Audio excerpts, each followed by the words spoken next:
Friday. I felt like I was on a roller coaster. Dang, we made it here. I'm so happy. Oh, happy Friday, everybody. Happy Friday. Angel, thank you so much for being here. Yeah. I almost, it was a trip. We almost didn't make it. Oh my gosh. I guess it's all about who you know, right?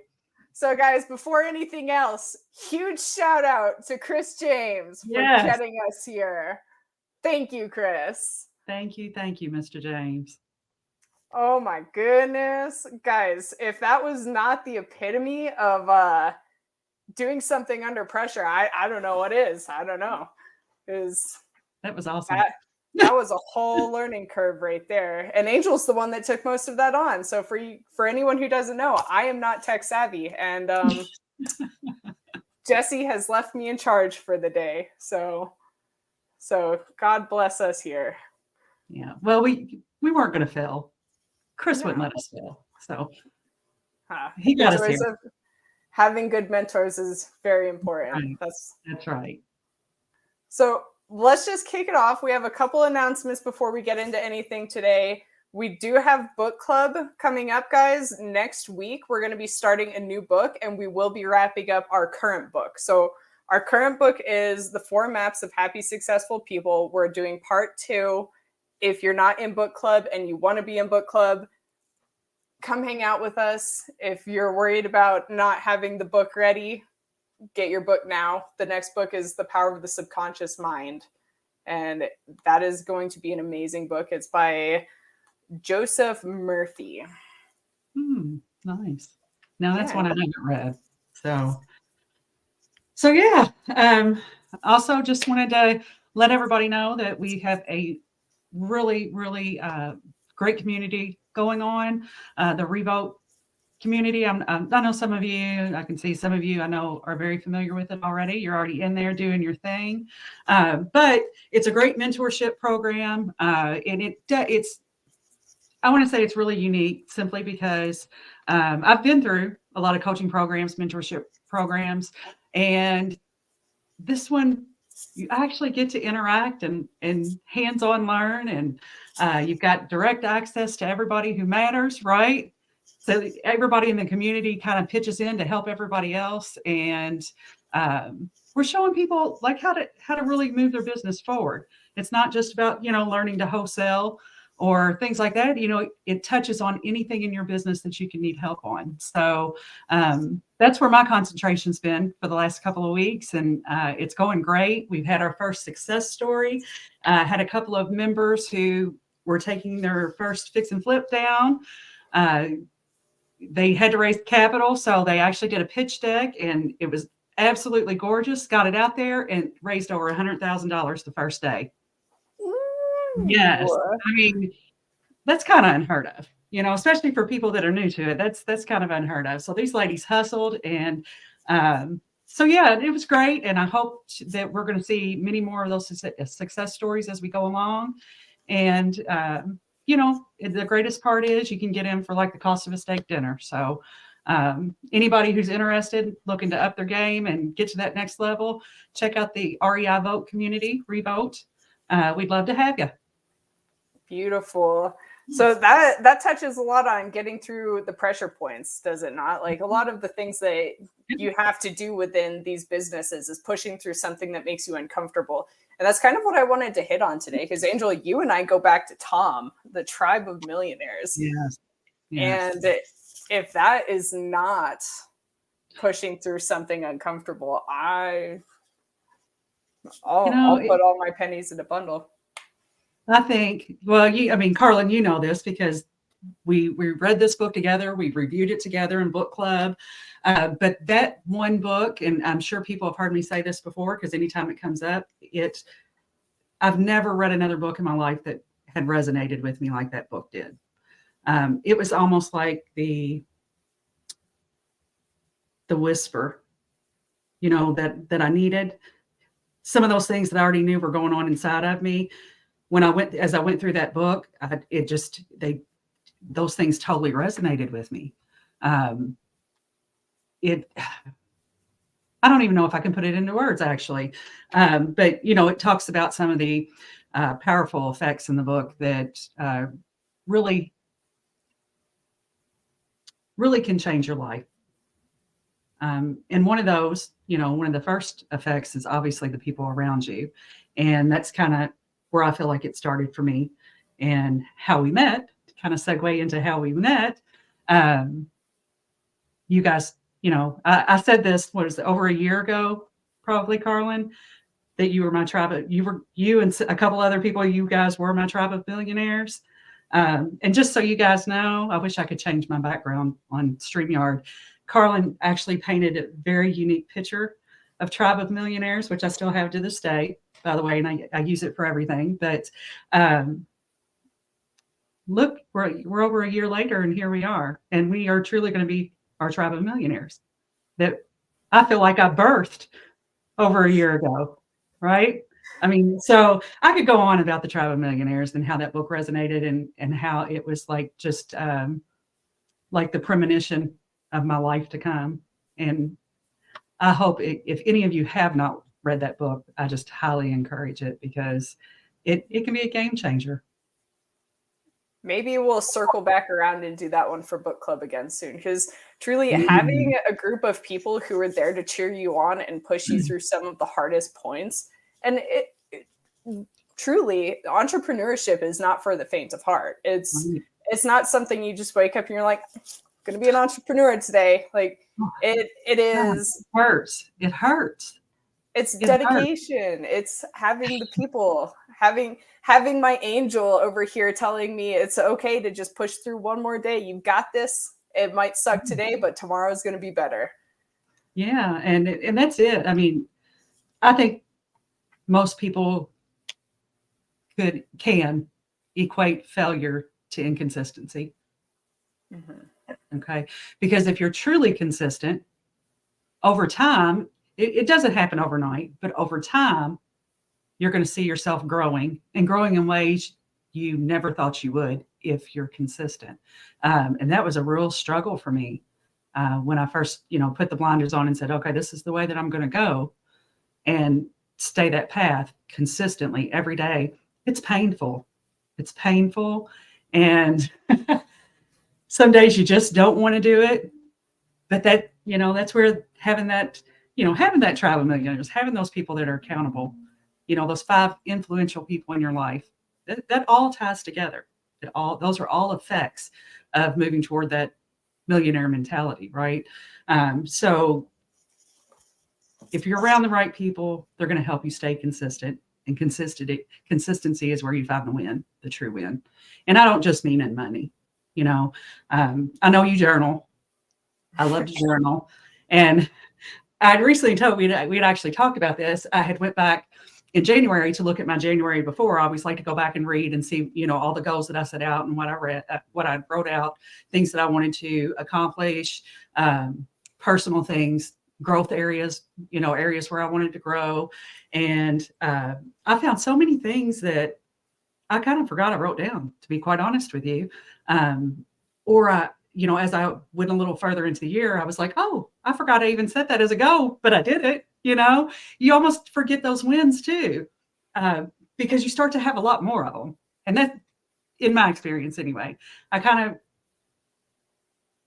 more you win, it almost kind of just becomes normal. You think about it a different way. So before I set a go, and I knew it was like, oh, I'm working toward it. And I knew when I accomplished it.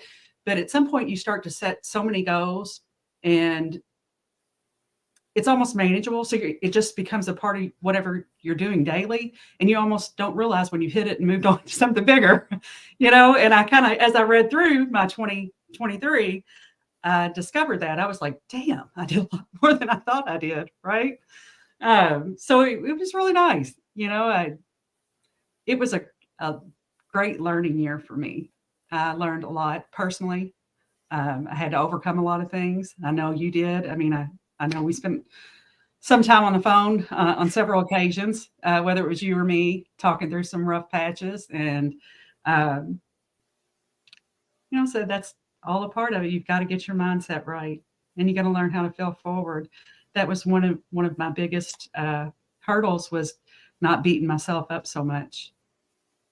Yeah, My I, feelings. I think there's been a couple calls where one of us was crying, and Yeah. to say that you wake up and every day is magical is just Crap. it's crap. Yeah, it's crap. But the No such reward, thing.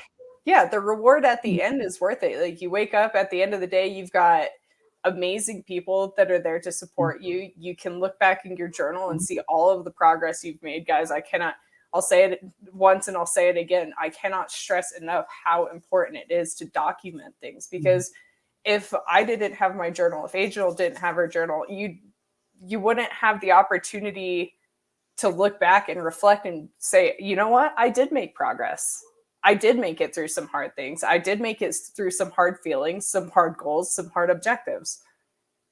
And you come out on top. It's a step-by-step process. And just to look back and see all of the growth from the time of Tom, from the time of Tribe of Millionaires. I mean, I can't think of more than, well, I can think of way more than a handful of times that I was just tripped up on myself, getting stuck in my feelings, getting stuck in, you know, a victim mindset, honestly, where woe is me. It's, you know, somebody's doing bigger and better things than me.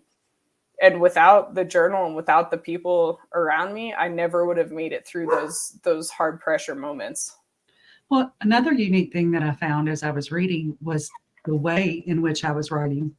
Okay. So maybe a year or so ago, I would literally write, "Today sucked." Today sucked, you know, and I would, whatever. I would never write that now. That really wouldn't even, it wouldn't be my thought now. Now, what would be was, you know, I encountered a challenge today, and then I'd dig into it a little bit more to either discuss how it was or did overcome it. So now, instead of just putting, you know, the obvious, the negative out there, "Today sucked," it's more of, this is the lesson that I learned from this today. So I've witnessed a lot of growth in my writing as well over that time. So that was pretty interesting. It's flipping the switch from a fixed mindset to a growth mindset. There was one day where I was dealing with some personal stuff, and at the end of the day, I was going through my accomplishments and everything. And such a small accomplishment is such a big thing. And I think that that's a highly underestimated power, because instead of writing, "Oh, I today was horrible and it all sucked," and blah, what I remember writing down is, today I was able to push myself through a panic attack. Yeah. And being able to track those moments where, you know, panic attacks suck. Like, they're horrible. If you've never, like, I can't think of anyone who hasn't experienced one, but being able to come out and say, you know what, that was really hard. That was a really hard thing to get through, but I did it. I got through it. And is a little bit draining, but tomorrow I'm going to have the power to push myself a little bit further again. Absolutely. And you start to dig into your, you know, when you do encounter those challenges, you learn to dig into it a little more. It's no longer, you know, this just happened, you know, maybe you didn't meet a timeline or a deadline or something. It's an opportunity to dig in and see why and reflect, you know, or did you not, you know, meet that deadline or do whatever you needed to do because you were inconsistent, because you didn't, you know, prioritize. It kind of helps you.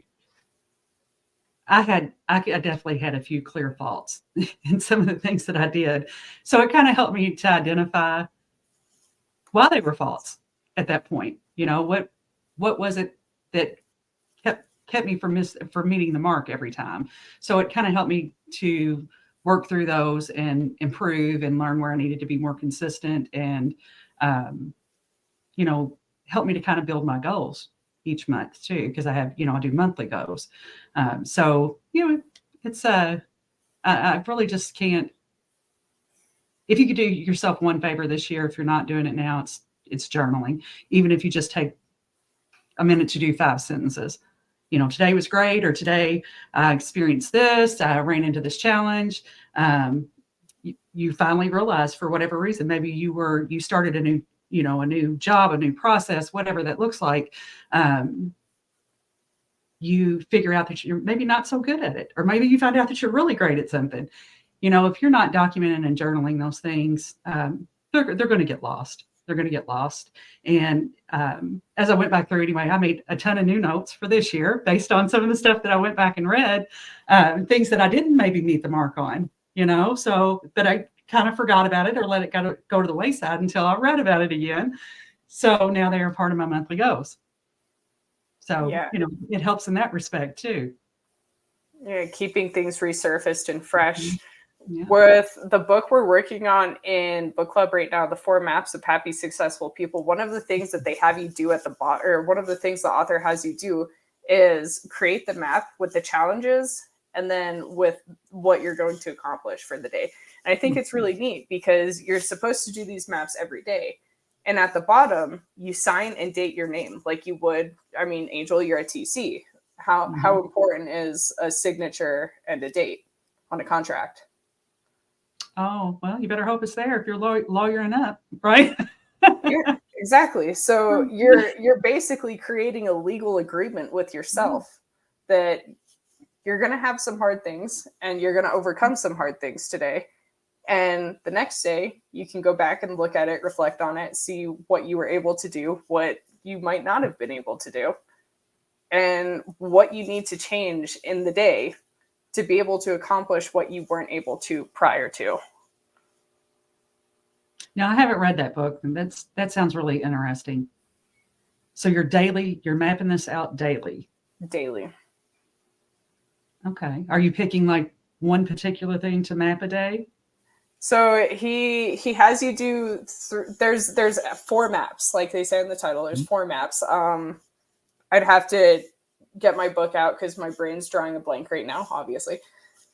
But the book itself is very unique in the fact that it's not just a book. It's basically something holding you accountable to yourself. Interesting. Jim Labella, the book is The 4 Maps of Happy, Successful People. Okay.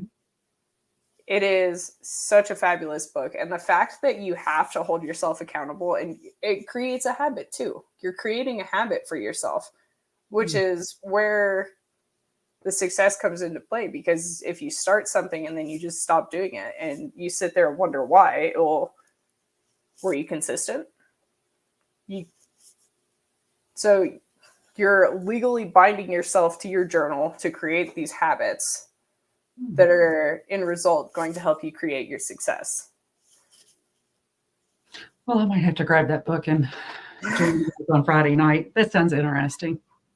I'm a very visual person. So, whenever I learn, I like to read, I like to write it, and then I like to see it. So you're going to love this one. Yeah. Draw little smiley faces. Yeah. I 100%. You draw smiley faces and frowning faces. I love those. Just saying. Yeah. Me too. They make my day. It's so powerful, though. It's so powerful. Those little habits are what push you through. Those are what get you through the pressure points. Having those habits, it's not an action, it's a habit. When it's instilled and ingrained in you, you're going to push yourself. I believe it. It's that's something you personally have to grow within yourself, is that your own accountability. You've got to desire to do more, be more, or you're going to just find yourself where you were a year ago. Every year is going to be the same. You've got to make a commitment, and that's a hard thing to do. It truly is. But you got to do it. You got to do it. Let's see. 1 year ago, if we hadn't made the commitment that we had a year ago with the Tribe of Millionaires, I'd like to think that where I would be currently at this moment in time, if I hadn't made that commitment, would probably be watching something really stupid on TV, wondering when my husband was going to get home so I would have some form of entertainment. Yeah. For me, I mean, I was already, kind of hustling, doing my thing. I was wholesaling a lot. For me, it was more of making a commitment to set appropriate goals, to stick with those goals, put the blinders on and really stick to it. Because I was kind of all over the place. I was doing okay with wholesaling, but not well enough that I didn't want, the shiny item syndrome still wouldn't hit me. Be like, oh, that might be a better opportunity, or that might be a better opportunity. So it's just really inconsistent. For me, it was really just putting my focus on one thing and just going all in. Yeah, I would agree with that, especially with like the scatterbrained of it all. It's hard to really focus in and dial down, and it's so much easier to get yourself stuck in that loop of the woe is me when you can't actually grasp something where you have goals and ambitions and things that you want to achieve. You just know, I need to do something. Yeah, and I was just inconsistent in my thinking too. Like once I can wrap my head around something, it's there. I'm straight and narrow with it. So just say like my finances. I'm really kind of a stickler about my finances. So bills get paid, period, and then everything else, right? And I just don't deviate from that. Very rarely do I deviate from that. I'm not going to say never. I'd be a liar, but very rarely do I deviate from that. Bills come first, right? And that's great. But then there are other areas in my life where I'm not that consistent. So it was finding a way to bring everything that I needed, everything that I desired, everything that I wanted to put my mind to kind of bring in that consistency. Because I don't think, if you're not looking at it like holistically, I don't think you're going to be, again, as successful as you could be. Because what happens is people, okay, they put the blinders on. I'm going to wholesale. This is what I'm going to do. I'm going to put the blinders on. So now they're working like a dog, and they are being consistent. And they're doing that one thing, but now their wife hates them. They never see their kids, right? They stopped going to, church, maybe, whatever the case is. I think when you set goals and you start to prioritize things in your life, it has to just be holistic, or you're just going to put your eyes on something else while everything else falls to the wayside. So I don't know. That's the way I think. I have a very holistic approach about everything. So you've got to learn to be consistent in all the things that are important in your life, not just one or two. So how would you suggest going about finding the holistic path? Wow, that's a rabbit hole. That's truly a rabbit hole. For me, like I said, it was more so for business, because my personal life was consistent. I just say that because I already went through, long separation. So that was put to bed already. So like that, you know what I mean? That was good. My kids were good. My financials always good because, I'll pay the bills first. So like, it wasn't so hard to do that. But it was learning when I really decided to go all in on the business side of it, making sure these things that were okay stayed okay. And for me, that was making sure I did some self-care, because I can get real inconsistent with self-care because I'm naturally a giving person. Everybody else's needs used to come before mine. So that was like one of those hard lines in the sand that I had to draw to make sure that I was taken care of as well. So that one alone allowed me a lot more, what's the word? I'm like, not necessarily strength, but the endurance. Endurance is the word I'm looking for. because I was taking care of me. Now, and I don't mean I didn't have a sleepless night, here and there, staying up all night to take care of things. I just mean on average, consistent, making sure that I knew when I did hit that point where maybe I needed to just back off for a minute, I took that opportunity to do that, regroup, and then go back at it. So when I say holistically, that's what I mean. I mean, you have to make sure that everything in your life, you're consistent with it, and that you're giving the appropriate time to whatever it is, whether it is your self-care or whether it is your, whatever it is you're going after in business.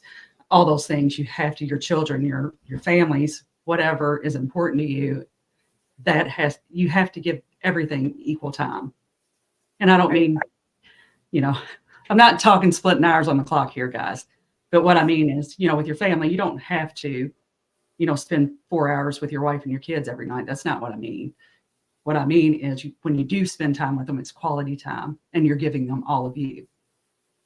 Not forcing yourself to just spend time while you're playing on your phone because you're worried about some guy hitting you up for a wholesale deal. Okay, that's a whole different thing. So it's putting the time and the quality into each piece of your life that's important to you. That's very important, I think. I would agree with that. And from a perspective, James and I both have businesses. He's still active duty. We've got 4 little kids. Trying to find that balance and trying to make sure that you're giving that attention, it's not the easiest thing to do because we get hyper focused on these things. Like James and I almost work in shifts where it's like, okay, you're in the office. I got the house taken care of. Cool. You're good. We're good. Okay. All right, let's switch. Okay, I got the office and now you go take care of getting ready for bed routines. Like it's not an easy process, but finding something that works for you and brings balance and recognizing that you might not have all of the attention right now, but setting aside the time to be like, okay, you know what? We didn't give the kids the time they need this week. So let's make this weekend something for them and putting the phone down and it's so hard, dude. It is hard. And you're blessed. I mean, you're really blessed. You and James, you're partners and you guys really are aligned and heading, in the same direction. You both love real estate and all the things that you're doing within that space. Not everybody has that. Some people have partners who hate what they're doing, or like me, not have a partner at all, and you're doing it all. You're being everything to everybody. Right. So, feel blessed in that way, Carlin. You truly are blessed. So yeah, I mean, you've got to do what works for you in your situation, but no matter what that situation is. And like I said, for me, I'm a one-woman show. So I have to make sure that I make time for me or I lose me. Right. Those dang tickets to El Paso weren't so expensive. We could have some quality time. I know. They'll cut them soon enough. Yeah. I don't have notifications set on my phone or anything. No, not at all. Not at all. I'm not saying they haven't dropped because they haven't, but I'll know when they do. And I'll be there. And we'll have some good quality time. We'll go to the spa or something. Yeah. So yeah, you just have to, just to sum that up, you just have to be holistic in your approach and make sure that you're taking care of everything that's important to you. If I say that to say, if that's what's important to you in the end, everything has equal importance. I know when I think of prioritize, I think of that in a very, very business technical way, like how you prioritize tasks or duties, right? I don't think prioritization when I think of relationships necessarily, because my circle is always very small, but every person in that circle means a lot. It's not, I don't prioritize necessarily people. That's the best way to say that. It's different than processes or tasks. Relationships are relationships because you don't have to spend X amount of time with each person, right? Every relationship's different. Everyone will require different things from you. So, you've just got to be clear on when you're trying to build and continue to grow relationships in that sense, you have to give it what it needs, and everyone's going to need something different. So have there been any points where you kind of stumble into something and it kind of falls off the wayside for you and you have to re-grasp it? Does that make sense?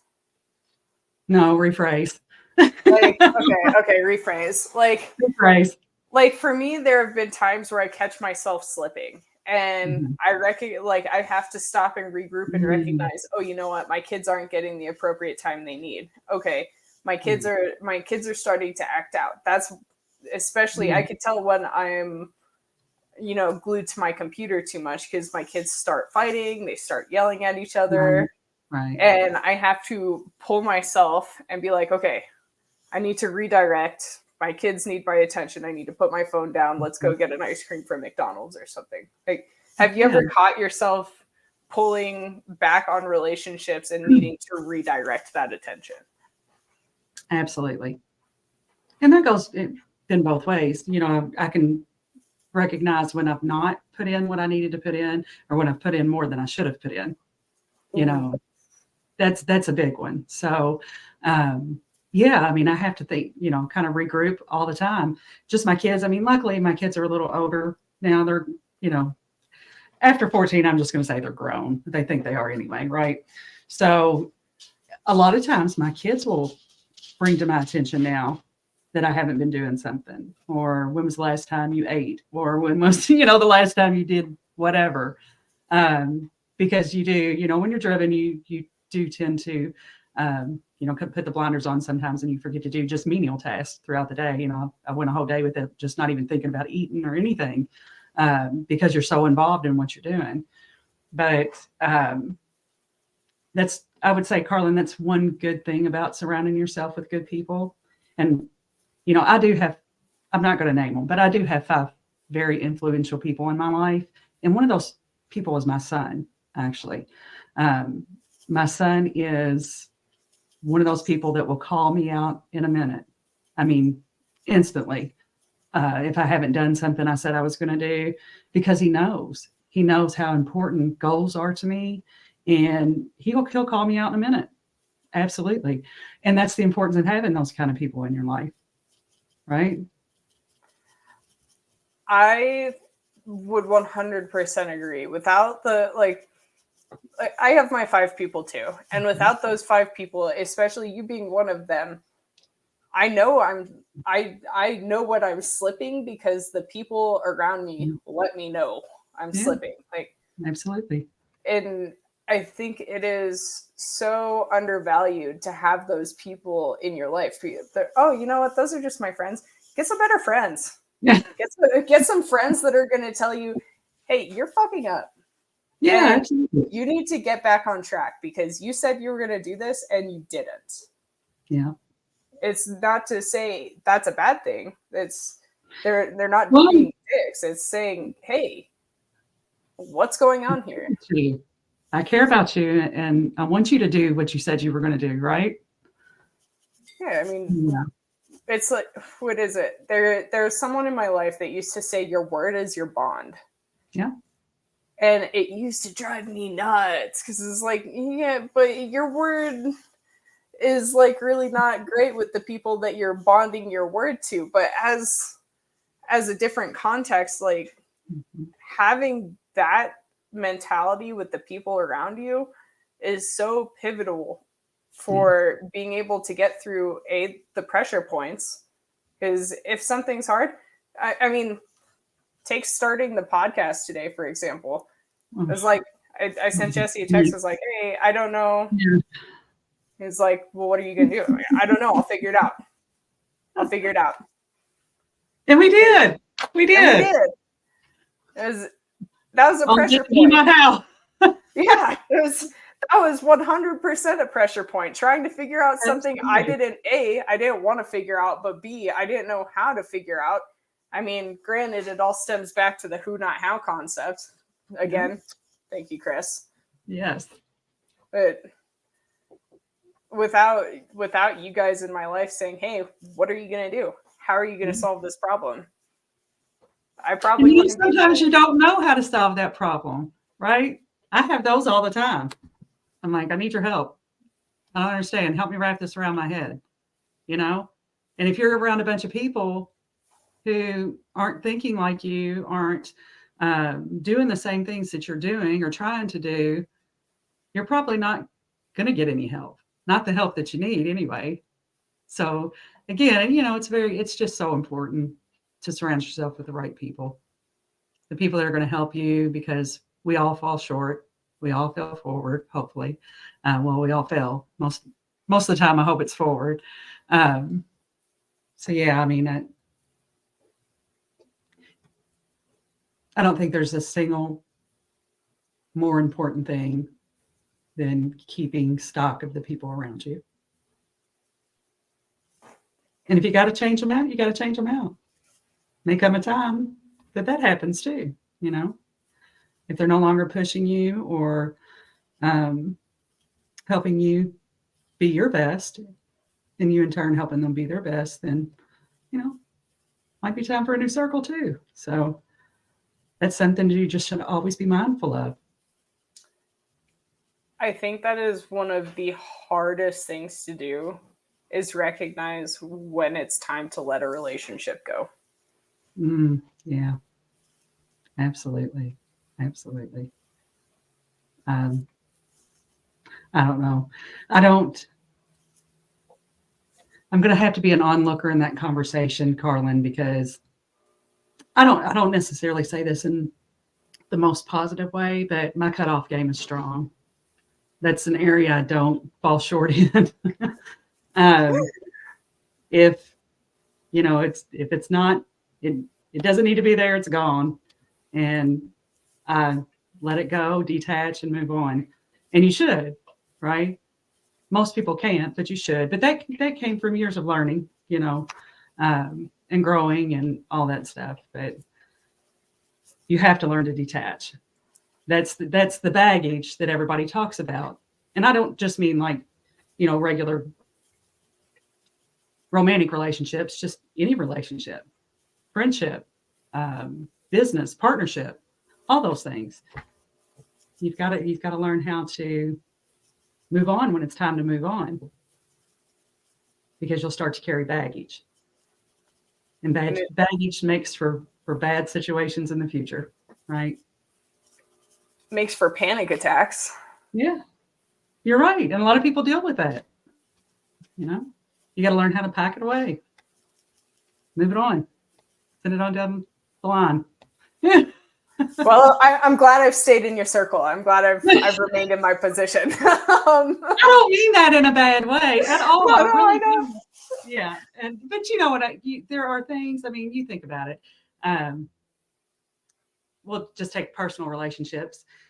A lot of people that I know continue to hold on. Say you break up with your boyfriend, and then you continue to hold on. Like 2 years later, you're still wondering what your ex-boyfriend's doing, or you're still hoping that he's going to come back to you, or whatever the case is. That's toxic. And that's part of your self-care that you're messing with now. Okay.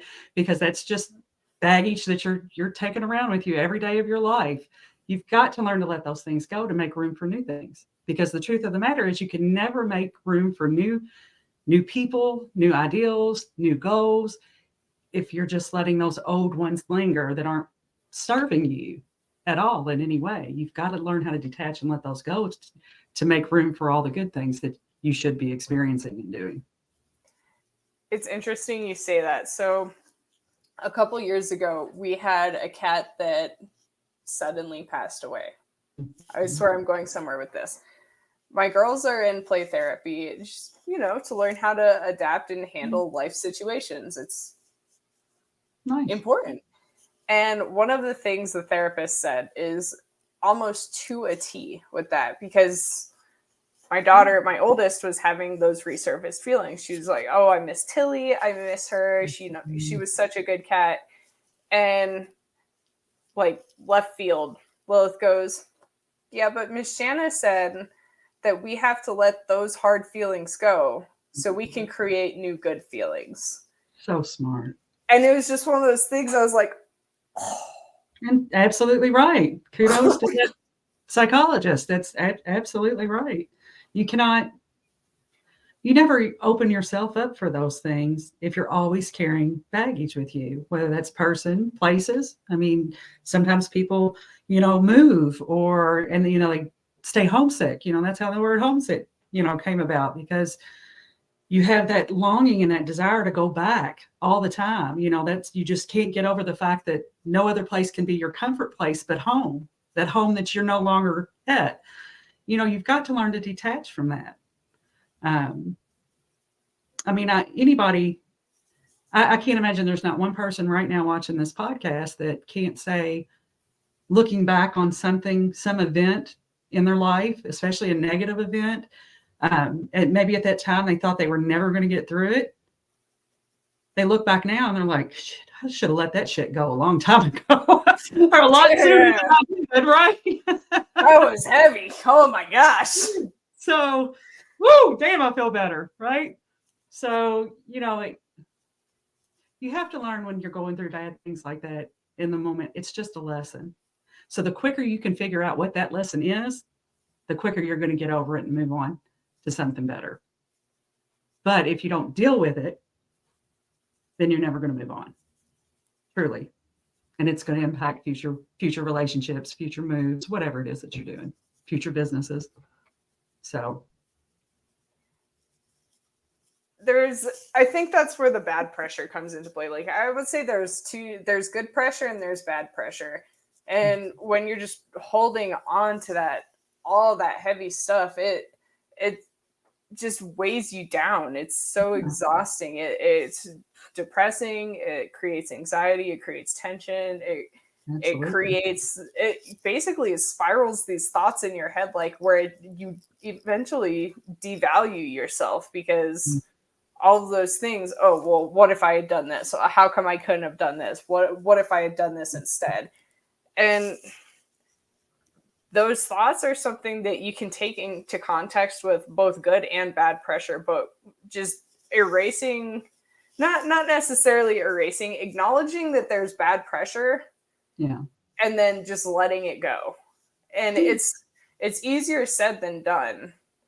But having that freedom, having that weight off your chest is just like, and it's relieving being able to acknowledge that there was something hard in your life. And it doesn't mean you have to pretend it never happened, but there's a lesson in every single thing you go through in your life. And without acknowledging the lesson, you're never going to be able to let go of that particular feeling.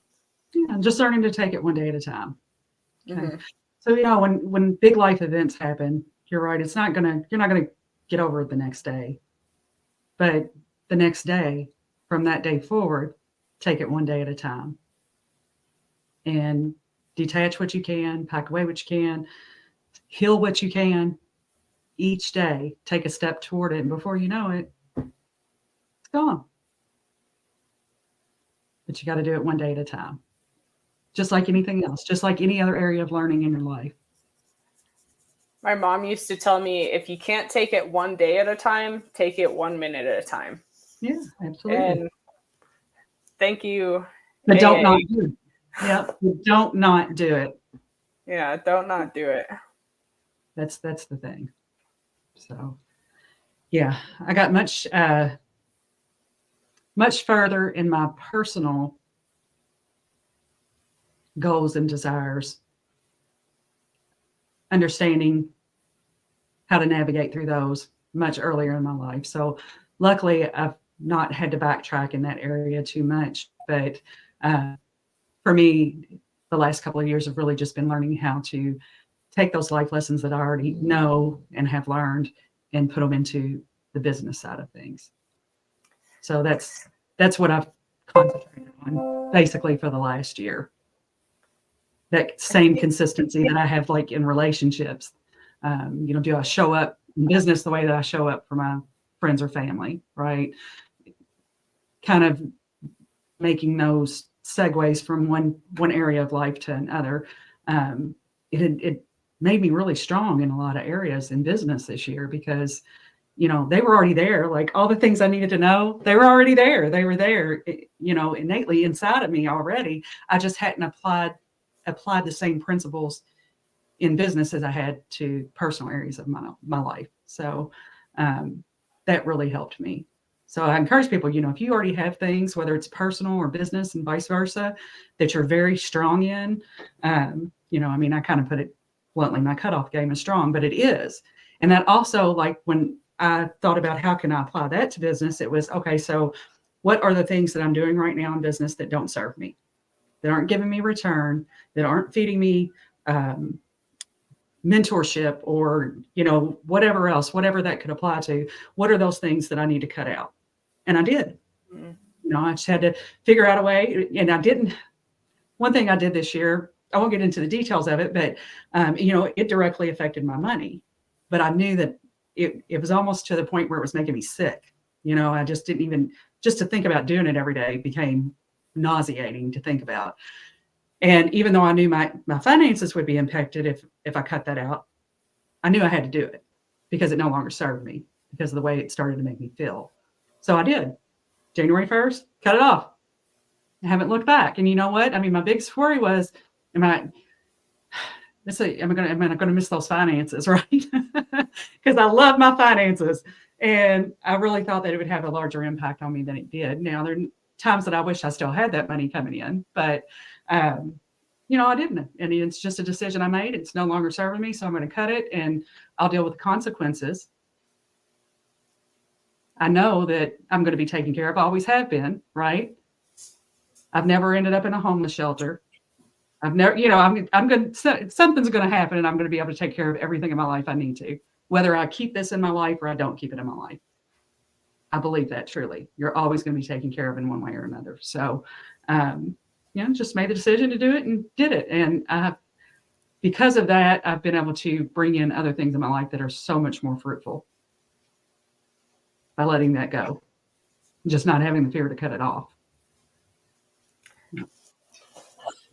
So that last part that you said, the fear to cut it off, I think let's circle back to that because I think that's something that heavily weighs on a lot of people is, well, if I lose this, then I'm going to lose this and it's going to spiral and I'm going to lose yada, yada, yada. How would you put it into perspective, I guess? How do you weigh when something is going to benefit you more than the fear of keeping it around? Oh, Carla, that is a tough one for me. Okay.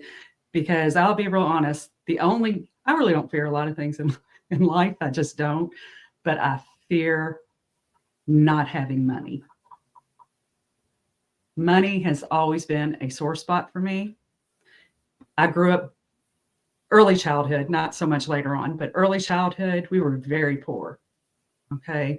I mean, I remember our electricity getting cut off and sleeping on one of those wire rollout things in my grandmother's dining room. Okay. Christmases with nothing but maybe a box of chocolates under the Christmas tree, all that stuff, you know, and that stuff really impacts you when you're a child, right? You know, no presents at Christmas time, all that stuff, that really has a big impact on you.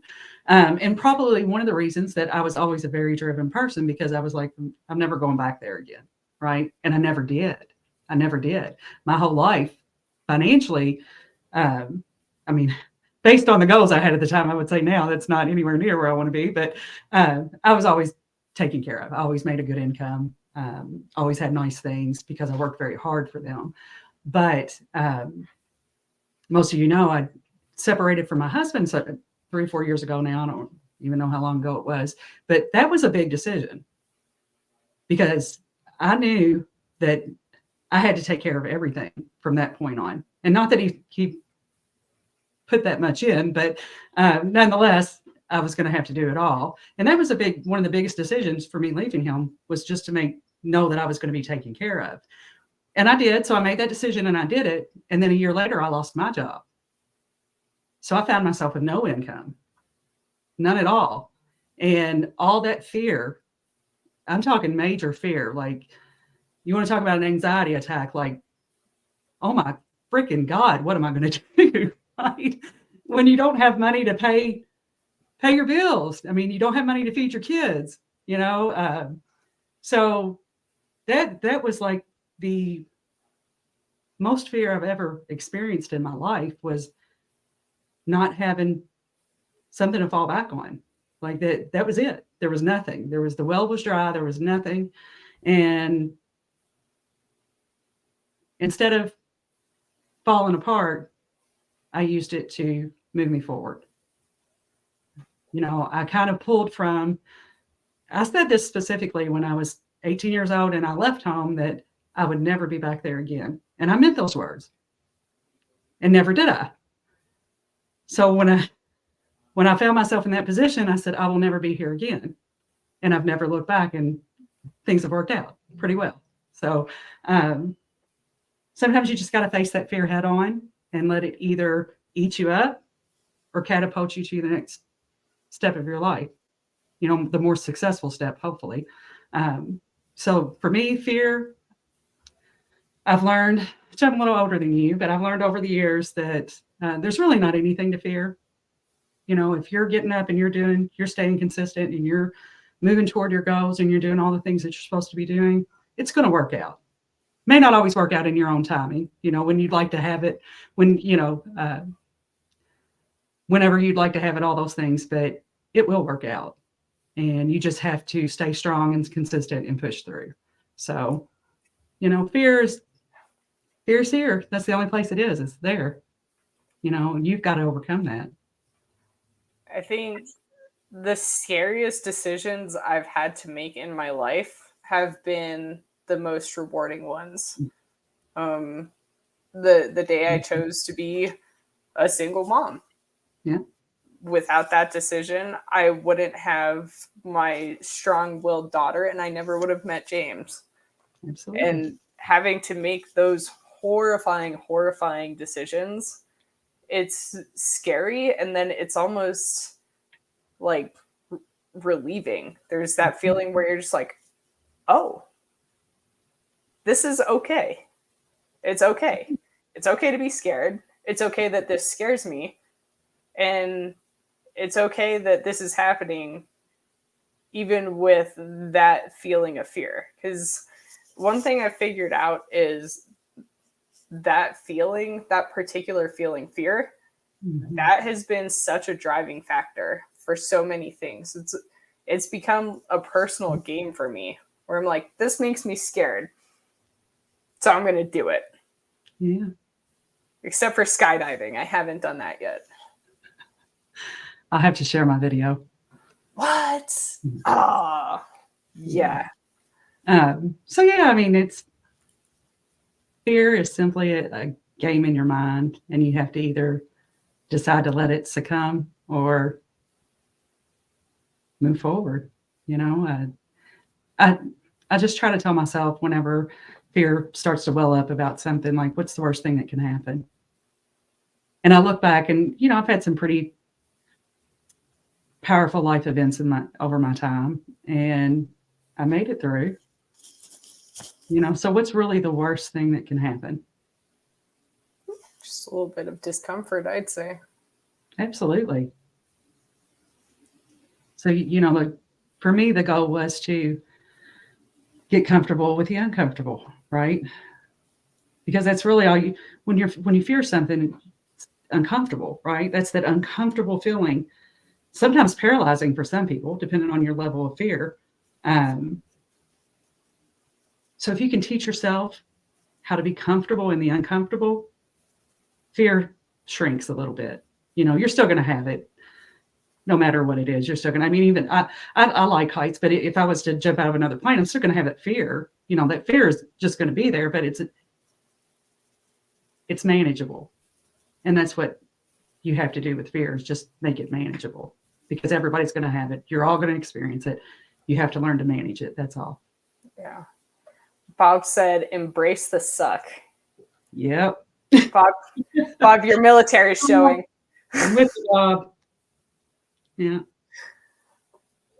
So, That's been such a fundamental phrase, though. Embrace the suck is something that it used to be a frustrating phrase for me, and now it's fun. Like, it's challenging yourself with the right attitude is it's fun. yeah. So, yeah, I mean, life's a journey. You know, you're going to do some things really great. We all have our own natural abilities. You just got to be okay with and be open to learning all your life. I mean, it is a journey. It's not a destination, and you learn on journeys. So you just got to be okay with that. You're not going to know everything. You're not going to be able to do everything. You know, some people will have mental restraints or physical restraints and can't do things. That's okay. You've got to learn to keep moving, keep learning. And, you know, eventually, if you don't know where you're heading in life right now, you'll figure it out. Set a few goals, stay consistent. As you meet those goals, you'll start to make bigger goals. You'll start to understand that you can do more than you thought you could ever do. So, you know, you just got to take that first step on the journey and stay consistent. You'd be surprised where you're going to end up on the other end. Amen to that. Well, we are about out of time. Guys, if there's one thing you could do for me today, if you're up for it, go to the Facebook group. Talk about your fears. Put them out there. I'm willing to bet there's someone who can really relate to it. Talk about them. Figure out how to overcome them. Work together. Find someone you can be battle buddies with. Because without my battle buddy, without Angel here, you guys would just be listening to me talk to myself. And that would not be as much fun as having Angel with me today. So, Angel, thank you for being my battle buddy. Guys, find your battle buddies. Thank you. Go talk about your fears. Embrace them. Thank you. Anything else today, Angel? No. Just words of wisdom. You know, take that journey, stay consistent, just keep at it. And thank you for being my battle buddy, Carlin. All right, battle buddy. Let's see if we can figure out how to end this thing. I got it. Have a good day, guys. Love you.